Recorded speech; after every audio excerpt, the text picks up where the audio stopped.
भोजपुरी फिल्मों में अपना भौकाल बना चुके दिनेश लाल ने popular TV show big boss के छठे सीजन में भी पार्टिसिपेट किया। यही नहीं, वो उत्तर प्रदेश सरकार के सर्वोच्च नागरिक पुरस्कार यश भारती सम्मान अवार्ड से सम्मानित हो चुके हैं।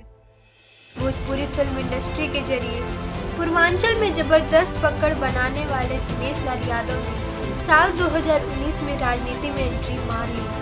हालांकि राजनीति की इस पाठशाला से वो हार गए। उन्होंने 27 मार्च 2019 को बीजेपी ज्वाइन की थी।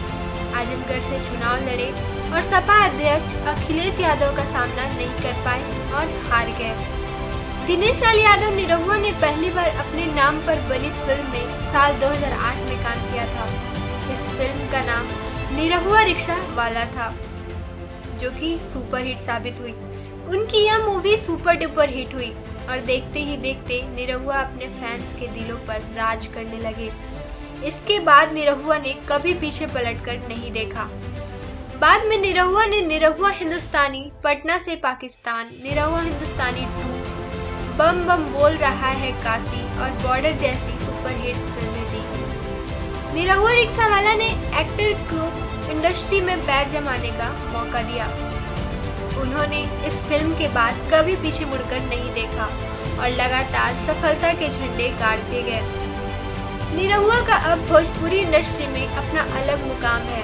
निरहुआ रिक्शा वाला समेत निरहुआ के नाम पर अब तक 15 फिल्में बनी हैं। वो एक फिल्म के लिए 50-50 लाख रुपए फीस लेते हैं। निरहुआ ने अपनी मेहनत के दम पर भी काफी बैंक बैलेंस भी बना लिया है और उनकी कई प्रॉपर्टी भी है। वे आज एक लग्जरी लाइफ जीते हैं। उनका मुंबई के अंधेरी में भी एक लग्जरी फ्लैट है। बता दें कि निरहुआ तकरीबन 4.6 करोड़ की अचल संपत्ति के मालिक हैं। इतना ही नहीं, उनके पास 5 करोड़ से ज्यादा की संपत्ति है। उनके गांव में अपनी जमीन है। मीडिया रिपोर्ट्स की माने तो कुल 1 करोड़ की खेती की जमीन है उनके पास।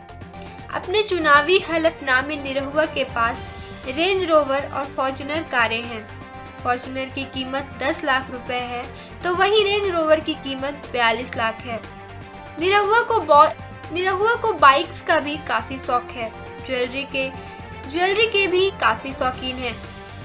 दिनेश लाल उर्फ निरहुआ भोजपुरी फिल्मों में अपने निरहुआ को बेशक आम्रपाली दुबे के साथ रोमांस करते हुए देखा होगा, लेकिन असल जिंदगी में उनकी पत्नी कोई और है। उनकी पत्नी अपने दोनों बेटों के साथ दुबई में रहती है। वीडियो पसंद आई हो तो वीडियो को लाइक और चैनल को सब्सक्राइब जरूर कीजिएगा। धन्यवाद।